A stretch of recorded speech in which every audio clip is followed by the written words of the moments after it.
नमस्कार साथियों। PIB daily discussion के अंदर एक बार फिर से आपका स्वागत है। आज हम 10 मई 2026 की पीआईबी का डिस्कशन करेंगे। आई होप आप रेगुलर बने हुए हो, साथ साथ में अपने नोट्स भी बना रहे हो और प्रीलिम्स और मेंस के जो नोट्स हैं उसके अंदर इसको पीआईबी की जो सीरीज़ है इसको आप ऐड कर रहे हो। और आप देखना कि एक साल तक लगातार, जैसे ही हम अभी प्रीलिम्स देंगे 2027 का और उसके बाद में मेंस भी देंगे, तो आपको हूबहू ऐसी चीज़ें मिलेंगी। लगभग प्रीलिम्स के अंदर 20 क्वेश्चन और मेंस के अंदर बहुत सारा आपके पास में कंटेंट इतना हो जाएगा कि आपको सोचने की ज़रूरत नहीं पड़ेगी कि मैं कौन सी चीज़ कहाँ पे लिखूँ, कौन सा डेटा डालना है। वो सब एक साथ में हम कवर कर रहे हैं। ठीक है, तो बस ऐसे ही रेगुलर बने रहिए बस। चलिए आज के सेशन की हम शुरुआत करते हैं। आज पहला टॉपिक है ये जो सुरक्षा बीमा योजना है, जो मतलब सोशल सिक्योरिटी कवर के लिए 3 योजनाएं 2015 के अंदर शुरू की गई थी, उनके 11 साल पूरे हो चुके हैं। तो उनके संबंधित ये तीनों योजनाओं के संबंधित आज न्यूज़ आर्टिकल है और उन योजनाओं को सीधा सीधा जो जो उसके अंदर प्रोविज़न है वो सारे इसके अंदर बता रखे हैं, पीआईबी के अंदर ही बता रखे हैं। ठीक है, तो आज हम पहला देख लेते हैं। जैसे प्रधानमंत्री सुरक्षा बीमा योजना है, फिर उसके बाद में प्रधानमंत्री जीवन ज्योति बीमा योजना है और तीसरा है अटल पेंशन योजना। ये 3 स्कीम आज हम इस आर्टिकल के अंदर पढ़ेंगे। तो प्रधानमंत्री जीवन ज्योति बीमा योजना है, तो ये एक लाइफ इंश्योरेंस कवर है, लाइफ इंश्योरेंस कवर है। ठीक है, और इसके अंदर किसी भी प्रकार का यदि आपकी दुर्घटना होती है या फिर ऐसे कैजुअल डेथ होती है तो वो सब कुछ इसके अंदर कवर होता है। और इसके अंदर एज लिमिट है 18 से लेके 50 साल तक की इसकी एज लिमिट है। और आपको मृत्यु के ऊपर 2 लाख का मुआवजा मिलता है। ठीक है, तो यही सब इसके अंदर बता रखा है कि जैसे प्रधानमंत्री जीवन ज्योति बीमा योजना है तो ये किसी भी कारण से होने वाली डेथ है उससे संबंधित है। 18 से 50 साल तक के जो हैं वो इसको कर सकते हैं। और बीमा राशि है तो वो 2 लाख की भुगतान की जाएगी। फिर आगे हम देखते हैं, जैसे इसकी प्रीमियम राशि कितनी होगी, 436 रुपए प्रति वर्ष, पर ईयर 436 रुपए, मतलब डेली के 2 रुपए से भी कम है। इसके लिए आपको जीवन बीमा होगा। और ऑटो डेबिट, इसका मतलब क्या है कि जैसे आपको, जैसे कि भाई बैंक है, बैंक खाते को आपको इसके साथ में लिंक करना पड़ेगा, बैंक या फिर डाकघर वाला भी आप इसके अंदर ऐड कर सकते हो। ठीक है, और इसके अंदर ग्रहणाधिकार मतलब लीन पीरियड है कि मान लो कि कोई व्यक्ति ऐसे चाहता है कि भाई 30 दिन मरने वाला है, मरने से 2 दिन पहले ही ये बीमा लेता है तो उसको कवर नहीं दिया जाएगा। इसका मतलब ये है कि 30 दिन तक यदि उसकी मृत्यु हो जाती है, ये बीमा लेने के लिए हर साल इसका एक रिन्यू करने का पीरियड होता है। उसकी डेट है 1 जून से 31 मई तक, ये है ना, ये चलती है। तो एक पीरियड है, उसके अंदर यदि आपने करवा लिया है तो उसके 30 दिन के भीतर भीतर यदि आपकी मृत्यु हो जाती है तो आपको वो 2 लाख नहीं मिलेंगे। ठीक है, इसी का मतलब ये लीन पीरियड। फिर आगे हम देखते हैं,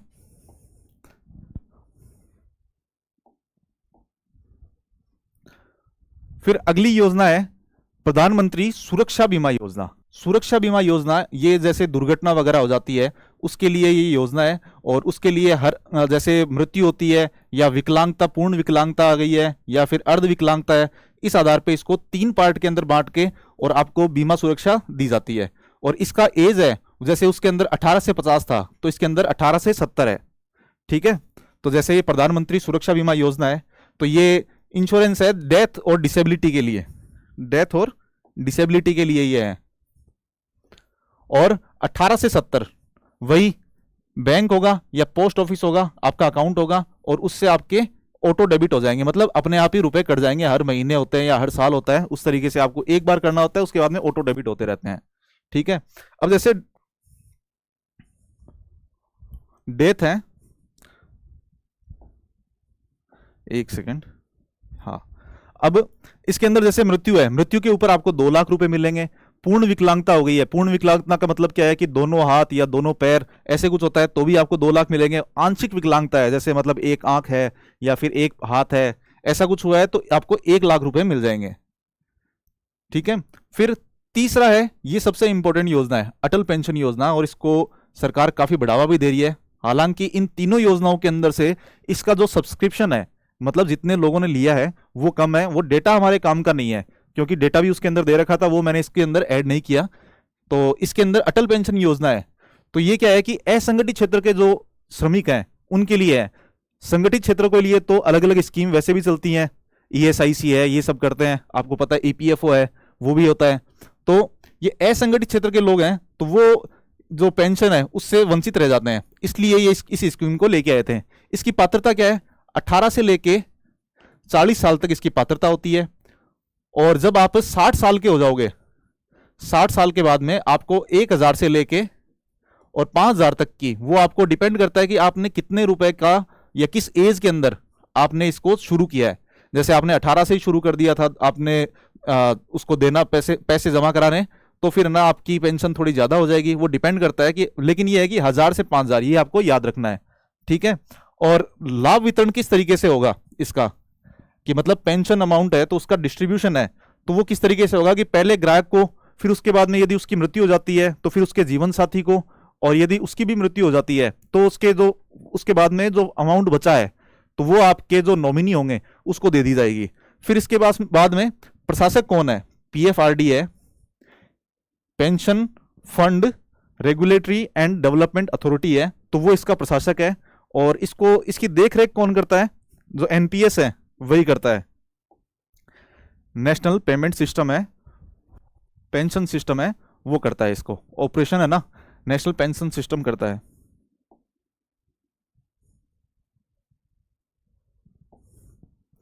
ये नेशनल पेंशन सिस्टम है, ये इसका ऑपरेशन करता है। अब अंशदान क्या है कि जैसे मासिक आधार पे भी आप जमा करा सकते हो, त्रैमासिक भी करा सकते हो, 6 महीने से भी करा सकते हो, या साल से भी करा सकते हो, ठीक है। तो ये अंशदान है। और स्वैच्छिक निकास, जैसे कि मान लो कि आपको बाहर निकलना है, उस स्कीम को रेगुलर नहीं रखना है, तो आपके जैसे इसके अंदर क्या होता है कि कुछ रुपए आप डालते हो, कुछ रुपए सरकार देती है साथ के अंदर, तो सरकार का हिस्सा है उसको भी निकाल दिया जाएगा, और उसके अलावा जो ब्याज वगैरह जितना बन रहा है उसको काट के, और उसके बाद में आपको स्वैच्छिक निकास जो राशि बची है आपकी, वो आपको दे दी जाएगी। फिर जैसे आपकी एक डेथ हो जाती है, मान लो कि 60 साल आपने पूरे नहीं किए हैं और उसके पहले ही आपकी डेथ हो गई है, तो आपके जो जीवन साथी है उसको मिलती रहेगी, वो शुरुआत कर रख सकती है इसको, उसी योजना को लगातार जैसे अंशदान वो करती रहेंगी, आपके जीवन साथी है करते रहेंगे। यदि फीमेल ने किया है तो मेल करते रहेंगे। तो आपकी डेथ के बाद में भी जीवन साथी हैं तो वो कर सकते हैं, इसके अंदर भुगतान कर सकते हैं। और साथ साथ में वही 60 साल के जब हो जाएंगे, जो मूल ग्राहक जो पहले जिसकी मृत्यु हो गई है उसकी यदि 60 साल यदि उस टाइम पे हो जाती, तब से आपको पेंशन मिलनी शुरू हो जाएगी, ठीक है। फिर आगे हम चलते हैं, अगला टॉपिक है MIRV टेक्नोलॉजी। ये भारत ने जो अग्नि 5 है, अग्नि 5 मिसाइल है, उसके लिए एक MIRV टेक्नोलॉजी को वापस लॉन्च किया है, मतलब उसका परीक्षण किया है। MIRV टेक्नोलॉजी क्या होती है, multiple independently targetable re entry vehicle. इसका मतलब है कि मान लो कि एक मिसाइल है, ये मिसाइल है, और इसके अंदर अलग अलग वारहेड है। वारहेड का मतलब आप समझते हो कि मतलब हथियार है, परमाणु बम हो सकते हैं या फिर कुछ भी हो सकते हैं, वो हथियार हैं। और आपको एक टारगेट नहीं, मान लो कि मल्टीपल टारगेट को एक साथ में हिट करना है।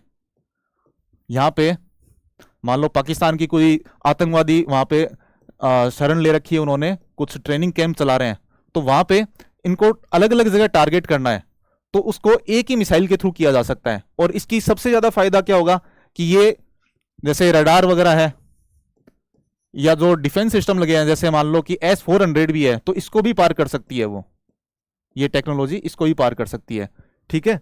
और उसके बाद में अपने टारगेट पे हिट कर सकती है, मल्टीपल टारगेट पे हिट कर सकती है, ठीक है। तो इसमें हम देख लेते हैं MIRV टेक्नोलॉजी है, और ये इसकी कार्य क्षमता क्या है कि एक मिसाइल के साथ में कई परमाणु हथियार वारहेड एक साथ में ले जा सकती है, और ये सटीकता से वार करेगी, मतलब स्वतंत्र रूप से निशाना बना सकती है, और रक्षा कवच को भी भेज सकती है, मतलब डिफेंस सिस्टम है उसको भी भेज सकती है। फिर आगे देखते हैं, जैसे अपनों को पता है कि अग्नि 5 है, अग्नि 5 आपने साइंस टेक के अंदर पढ़ा होगा, यदि और नहीं पढ़ा है तो हम देख लेते हैं। अग्नि 5 है वो आईसीबीएम है, इंटर कॉन्टिनेंटल बैलिस्टिक मिसाइल है। बैलिस्टिक मिसाइल का मतलब क्या होता है कि जैसे एक ऊपर वाली सरफेस के अंदर जाएगी और ऐसे वापस आएगी, और जो क्रूज मिसाइल होती हैं वो सीधी गति के अंदर ट्रेवल करती हैं, सीधी दिशा में ट्रेवल करती हैं, ये क्रूज होती हैं। और ये बैलिस्टिक होती हैं जो ऊपर वायुमंडल में जाएंगी फिर वापस से प्रवेश करेंगी। क्रूज और बैलिस्टिक के अंदर आपको ना अंतर देखना पड़ेगा, आप खुद से देखना। और धीरे धीरे यदि वापस अपन इस टॉपिक पे आते हैं, कभी अपन बार बार करते रहेंगे, अभी तो इसको परीक्षण ही किया है, बार बार करते रहेंगे तो उस टाइम पे वापस बता दिया जाएगा, ठीक है। और इसकी जो 24 मैक के समथिंग, इसकी मैक का मतलब होता है कि ध्वनि की गति मैक होती है, और उसको उसके 24 गुना तक 24 गुना तक इसकी स्पीड होगी, ठीक है। फिर इसकी लॉन्च प्रणाली क्या होगी, जैसे कनस्तर आधारित है। कनस्तर आधारित मतलब क्या है कि इसको एक शील्डेड तरीके से अंदर रखा जा सकता है, और जिस टाइम पे जरूरत होगी तो ये ऑटोमेटिकली इसको लॉन्च किया जा सकता है, और इसको हम एक जगह से दूसरी जगह आसानी से लेके भी जा सकते हैं। फिर अगला है कि इसका महत्व क्या है। जैसे पहले क्या है कि अमेरिका है, रशिया है, चीन है, फ्रांस है और ब्रिटेन है, ये 5 देश हैं, इन्होंने भी है ना ये टेक्नोलॉजी इसको परीक्षण कर रखा है, और भारत भी उस विशिष्ट क्लब के अंदर शामिल हो जाएगा। और इसको मिशन दिव्यास्त्र है कि जो अग्नि 5 है इसी को ही हम कह रहे हैं। जैसे अग्नि 5 है तो इसके अंदर जो MIRV टेक्नोलॉजी आ गई है तो उसी को ही ऐड कर दिया, तो उसके बाद में ये हमारा मिशन दिव्यास्त्र के अंदर सहयोग होगा। ये मिशन दिव्यास्त्र यही है, MIRV टेक्नोलॉजी है ना, उसी से संबंधित है, ठीक है, जो अग्नि के अंदर हम यूज लेंगे। अग्नि 5 को ही मिशन दिव्यास्त्र कह रहे हैं, ऐसे मान लो आप इन शॉर्ट, ठीक है। फिर आगे चलते हैं हम, अगला टॉपिक है हमारा national mission for sustainable agriculture, NMSA, national mission on sustainable agriculture. पहले इसको NAPCC, national action plan for climate change के तहत शुरुआत में चालू किया गया था, ये 2014-15 के अंदर इसके तहत शुरू हुआ था। और फिर उसके बाद में अभी इसको एक वह राष्ट्रीय RKVY, राष्ट्रीय कृषि विकास योजना है, उसके तहत इसको जारी रखा हुआ है, ठीक है। जो इसको कहते हैं PM, प्रधानमंत्री राष्ट्रीय कृषि विकास योजना है, इसके अंदर अब इसको शामिल कर लिया गया है, पहले इसके अंदर था, ठीक है। तो इसका 2014-15 में NAPCC है, उसके अंदर इसको शुरू किया गया था। इसका दृष्टिकोण क्या है कि कृषि को जलवायु आधारित, मतलब जलवायु के अनुकूल बनाया जा सके, उसके लिए इसको लॉन्च किया है। और ये उसके अंदर हेल्प करेगा कि मतलब जैसे क्लाइमेट चेंज है तो उसकी वजह से जलवायु से कृषि पे क्या क्या प्रभाव पड़ रहे हैं, तो उससे उत्पादकता घटेगी या तो है ना, उसको बराबर बनाए रखने के लिए, टिकाऊपन के लिए इसको लॉन्च किया गया था। और इसके अंदर 4 अंदर स्कीम आती है, इसके अंदर 3 ही दे रखी हैं। जैसे एक तो है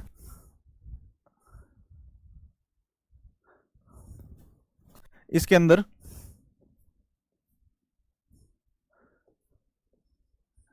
रेनफेड एरिया डेवलपमेंट प्रोग्राम आएगा। फिर उसके बाद में एक सॉइल हेल्थ कार्ड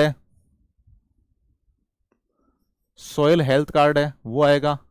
एक पर ड्रॉप मोर क्रॉप, ये आएगा। इसके अंदर 4 अलग अलग इनको शामिल किया गया है। और चौथा है CCSA, climate change and sustainable agriculture, ठीक है। और इसको जो है ऑन फार्म वाटर मैनेजमेंट ये भी कहा जाता है, इसी के अंदर ही आता है वैसे ये, ठीक है। तो ये चारों हम देख लेते हैं, वैसे 3 ही देखेंगे, ये लास्ट वाला है तो ये सबको मिला के ही है। तो पहला है वर्षा आधारित क्षेत्र विकास, रेन फेड एरिया डेवलपमेंट। इसका मेन फोकस क्या है कि एकीकृत कृषि प्रणालियों को विकसित करना। एकीकृत कृषि प्रणाली, इससे क्या मतलब है अपना कि जैसे वो सिर्फ और सिर्फ कृषि पे ही निर्भरता नहीं रखी जाए, कृषि के अलावा जैसे पशुपालन है, बागवानी है, मत्स्य पालन है, और मत्स्य पालन है, इन सबको मिला के और एग्रीकल्चर के अंदर प्रोड्यूस मतलब कि एक किसान को कैसे आत्मनिर्भर बनाया जाए, उसके लिए एकीकृत कृषि प्रणाली IFS के माध्यम से किसानों की जो आय है और आत्मनिर्भरता है उस पर उसको बढ़ाने पे जोर दिया है। और इसके अंदर रणनीति क्या है कि बहुफसली, जैसे मतलब पशुपालन है, बागवानी है, मत्स्य पालन है, हॉर्टिकल्चर है, फिशरीज है, इन सबको शामिल किया जाएगा। ठीक है, और उसके बाद में इसके प्रोग्रेस हैं, डेटा है, वो आप यदि चाहो तो मेंस के लिए इसके अंदर नोट्स के अंदर निकाल सकते हो उसके लिए। ठीक है, और फिर है राष्ट्रीय वर्षा आधारित क्षेत्रीय प्राधिकरण भी बना हुआ है इसके लिए, NRAA, national rainfed area authority. ठीक है, तो ये वर्षा आधारित कृषि के प्रबंधन पर ज्ञान प्रदान करने के लिए एक विशेषज्ञ निकाय है। तो ये है ना, ये इसके अंदर विशेषज्ञ होंगे, तो वो आपको रेनफेड एरिया डेवलपमेंट किस तरीके से किया जाए किसानों को, है ना, ये विशेषज्ञ सलाह देंगे। ठीक है, फिर उसके बाद में आगे चलते हैं हम। अगला हमारा है पर ड्रॉप मोर क्रॉप। इसका मतलब है कि सूक्ष्म सिंचाई होती है, मतलब ड्रिप और स्प्रिंकलर, इसके द्वारा सूक्ष्म सिंचाई को बढ़ावा देने के लिए ये पर ड्रॉप मोर क्रॉप को लेके आए थे। इसका है कि ऑन फार्म वाटर मैनेजमेंट, ये वैसे इसी के अंदर ही आता है। ठीक है, इसके अंदर और कुछ नहीं है, सिर्फ फैक्ट है, वो आप एक बार देख लेना कि वित्तीय सहायता कितनी दी गई है, कवरेज कितना है, इसको आप मेंस के अंदर यूज ले सकते हो। जैसे कि इसका लक्ष्य है कि 2025-26 से 29-30 तक 100 लाख हेक्टेयर अतिरिक्त भूमि को सूक्ष्म सिंचाई तक लेके आएंगे। ठीक है, ये टारगेट है, और कहीं पे भी आपको कंक्लूजन के अंदर लिखना है, जैसे मतलब वाटर से संबंधित या फिर कृषि के सुधार के संबंधित कुछ भी ऐसा क्वेश्चन आता है तो उसको आप है ना यूज में ले सकते हो उस पॉइंट को। ठीक है, या इंट्रो के अंदर भी यूज में ले सकते हो। फिर अगला है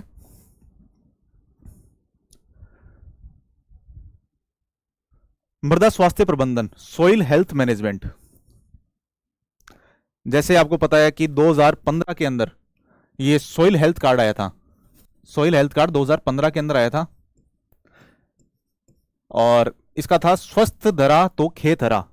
ठीक है, तो इसके अंदर क्या होता है कि जैसे न्यूट्रिएंट्स क्या क्या है, पोषक तत्व है,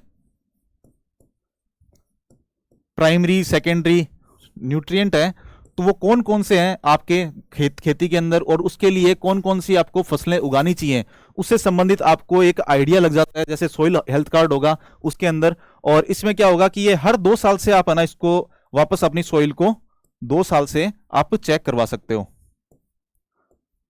ठीक है, सॉइल हेल्थ कार्ड के अंदर आपको यही याद रखना है।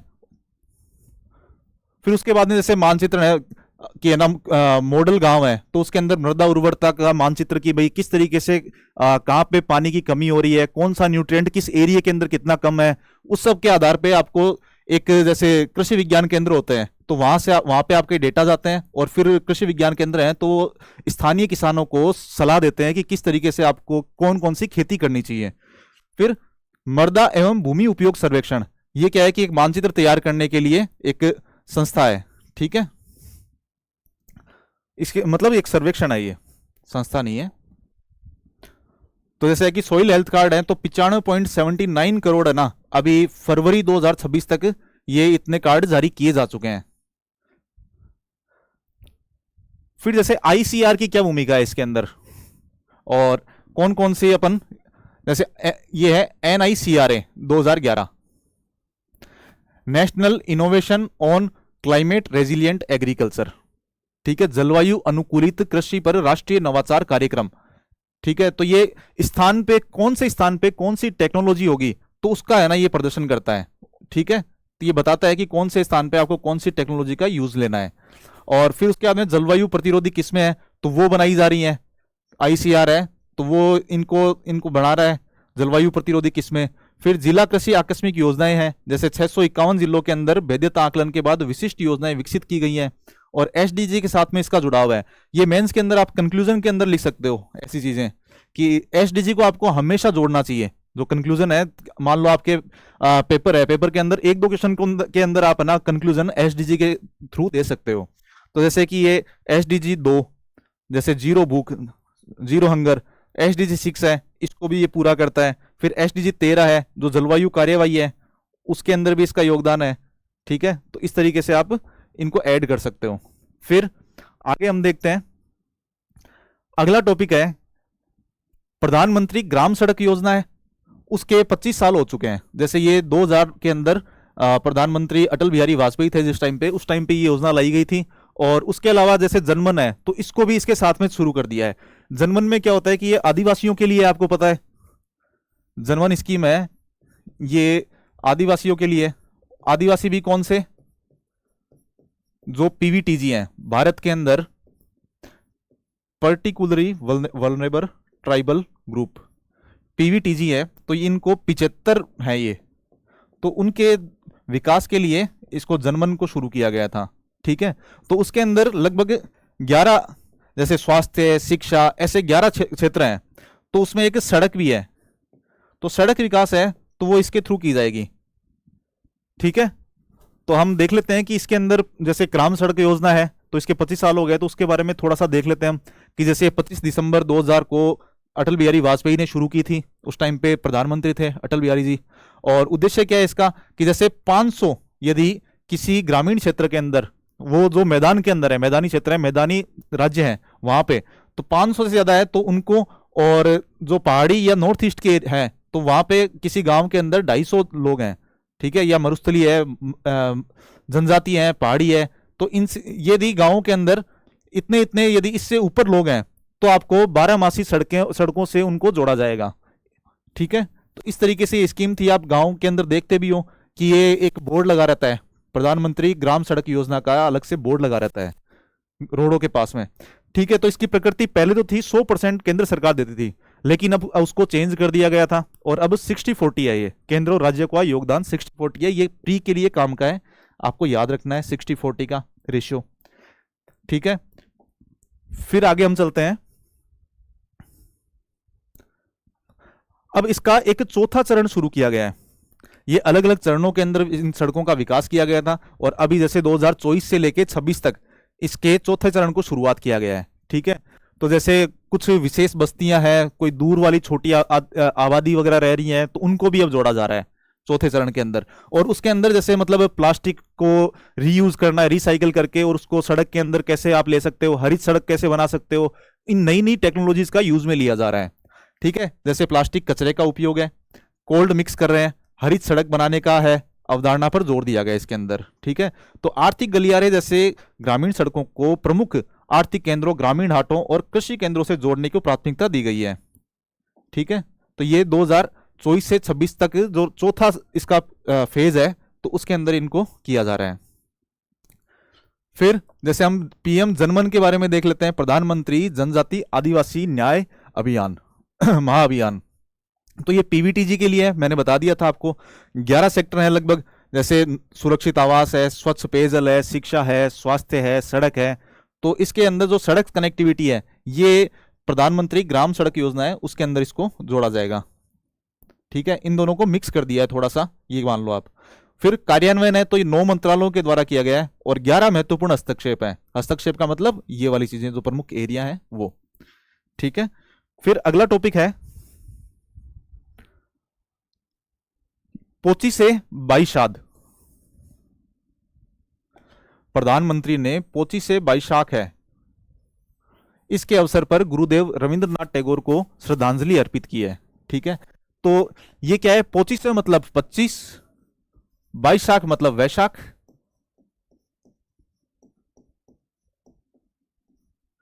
पोची से वैशाख मतलब वैशाख महीने का 25वां दिन है, उसको रविंद्रनाथ टैगोर के लिए के जन्म दिवस के तौर पे मनाया जाता है। ठीक है, तो कैलेंडर का 25वां वैशाख की तिथि है, उसको रविंद्रनाथ टैगोर की जयंती के तौर पे मनाया जाता है। ठीक है, और इसका बंगाली समुदाय के अंदर बहुत ही महत्व है। और रविंद्र संगीत, नृत्य, कविता पाठ, ये जो आपको पता है कि शांति निकेतन है,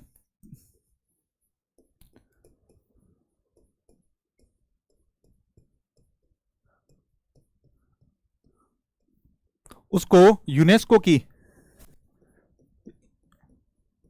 की वर्ल्ड हेरिटेज साइट है, WHS वर्ल्ड हेरिटेज साइट में शॉर्ट में लिख देता हूं, उसके अंदर शामिल किया गया है। ठीक है, किया गया था। तो ये शांति निकेतन है, इसके अंदर इसको बड़े धूमधाम से मनाया जाता है 25 से बाईशाख के दिन को। ठीक है, तो यदि आर्ट एंड कल्चर के अंदर इस तरीके से क्वेश्चन आता है या रविंद्रनाथ टैगोर के बारे में कोई क्वेश्चन आता है तो आप इसको देख सकते हो। फिर आगे हम देखते हैं एक अभी सीडीएस की नई नियुक्ति हुई है। CDS, chief of defence staff. Chief of defence staff कौन होते हैं? ये तीनों सेनाओं के प्रमुख होते हैं। 3 सेना है, उनके प्रमुख होंगे। और ये इंटीग्रेटेड थिएटर कमांड है, उसके प्रमुख होते हैं। इंटीग्रेटेड थिएटर कमांड तीनों सेनाओं के अंदर समन्वय का काम करता है। और जो कारगिल युद्ध हुआ था, कारगिल वॉर था, उस टाइम पे के सुब्रमण्यम समिति बनी थी। उसके बाद के सुब्रमण्यम समिति थी, मैं शॉर्ट में ये सुब्रमण्यम लिख देता हूं। के सुब्रमण्यम समिति बनी थी, तो उन्होंने सीडीएस के पद को ऐसे कहा था कि इसको बनाना चाहिए। और उसके बाद में अभी कुछ साल पहले ये बना था। और फिर उसके बाद में हम आगे चलते हैं। आज इतने ही टॉपिक हैं और ये देख लेते हैं कि पहला क्वेश्चन है केंद्र सरकार की जन सुरक्षा योजना से संबंधित है। ये तीनों योजनाओं को मिक्स करके एक क्वेश्चन बनाया हुआ है, आप इसको सॉल्व करना और इंग्लिश में देख सकते हो आप। और इसको सॉल्व करके मेरे को कमेंट बॉक्स में बताना। और फिर आगे अगला क्वेश्चन हम देखते हैं, मिशन दिव्यास्त्र से संबंधित है, जो अग्नि 5 है उससे संबंधित है। ये क्वेश्चन आप अटेम्प्ट करना। फिर आगे हम देखते हैं मेंस का क्वेश्चन है, जो क्लाइमेट रेजिलेंट एग्रीकल्चर है, तो उसके लिए NMSA, national mission for sustainable agriculture, वो किस तरीके से योगदान दे रहा है, उसको सुनिश्चित करने के लिए आर्थिक अनिवार्यता क्या है, तो उससे संबंधित क्वेश्चन है, तो वो आप लिख सकते हो। और एक बच्चा कह रहा था कि जैसे ये इसके हैंडआउट वगैरह आप दे सकते हो, मॉडल आंसर देख सकते हो।